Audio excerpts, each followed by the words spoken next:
Hello friends, welcome to our channel. இன்றைக்கி நம்ம GK கியூஸ் தான் பார்க்க போகிறோம். ஃபஸ்ட்டு கொஸ்டின், சிவப்பு மற்றும் கருப்பு நிற மண்பாண்டங்கள் கிடைக்கும் இடம் என்ன அப்படின்னு கேட்குறாங்க. இதுக்கு சரியான விடை வேலூர். கருப்பு மண்பாண்டங்கள் மட்டும் கிடைக்கும் இடம் திருநெல்வேலி.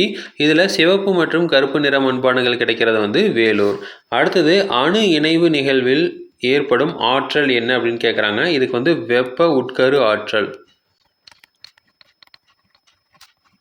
வெப்ப உட்கரு ஆற்றல் அப்படிங்கிறதான் சரியான விடை. அடுத்தது, திராவிட மொழி பற்றி ஆராய்ந்த அமெரிக்கர் யார் அப்படின்னு கேட்குறாங்க. இதுக்கு சரியான விடை யமனோ. யமுனோ தான் திராவிட மொழி பற்றி ஆராய்ந்தார். அவர் ஒரு அமெரிக்கர். அடுத்து பத்தமடை அமர்ந்துள்ள மாவட்டம் என்ன அப்படின்னு கேட்குறாங்க. இதுக்கு சரியான விடை திருநெல்வேலி. ஸோ இதுக்கு சரியான விடை திருநெல்வேலி. ஸோ பத்தமடை பார்த்திங்க அப்படின்னா பாய் உற்பத்திக்கு ரொம்ப சிறந்த இடம் அப்படின்னு சொல்கிறோம். தமிழ்நாட்டிலேயே பாய் உற்பத்தியில் சிறந்து விளங்குற இடம் பத்தமடை. அடுத்த கேள்வி, சீக்கிய சமயத்தினரால் கொண்டாடப்படுவது என்ன அப்படின்னு கேட்குறாங்க. இதுக்கு சரியான விடை மகாவீரர் ஜெயந்தி.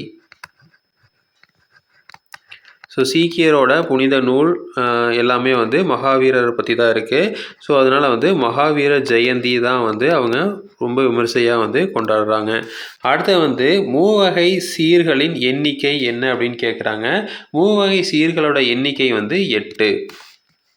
அடுத்தது, இளைஞர் தினம் தொடர்புடையது என்ன அப்படின்னு கேட்குறாங்க. இதுக்கு விவேகானந்தருக்கு தான் தொடர்புடையது.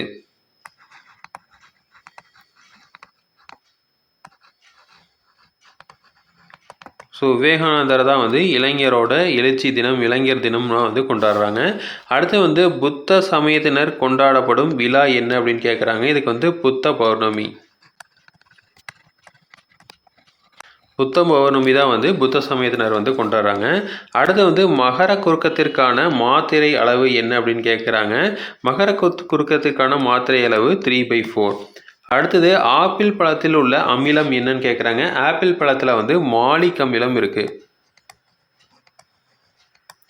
ஆப்பிள் பழத்தில் மாலிக் அமிலம் இருக்குது. அடுத்தது, பொதுமக்களுக்கு தேவையான தகவல்களை வழங்கும் நாட்டுப்புற கலை என்ன அப்படின்னு கேட்குறாங்க. இதுக்கு வில்லுப்பாட்டு.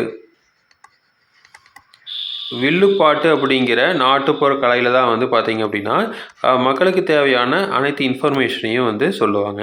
அடுத்து திராவிட மொழி அப்படிங்கிறது என்னென்னா ஒட்டு நிலை மொழி அப்படின்னு சொல்கிறோம். திராவிட மொழி ஒட்டு நிலை மொழி. ஸோ இதே மாதிரி இன்ஃபர்மேஷன் உங்களுக்கு தொடர்ந்து வேணும் அப்படின்னு எங்கள் சேனலை சப்ஸ்கிரைப் பண்ணுங்கள். தேங்க்யூ.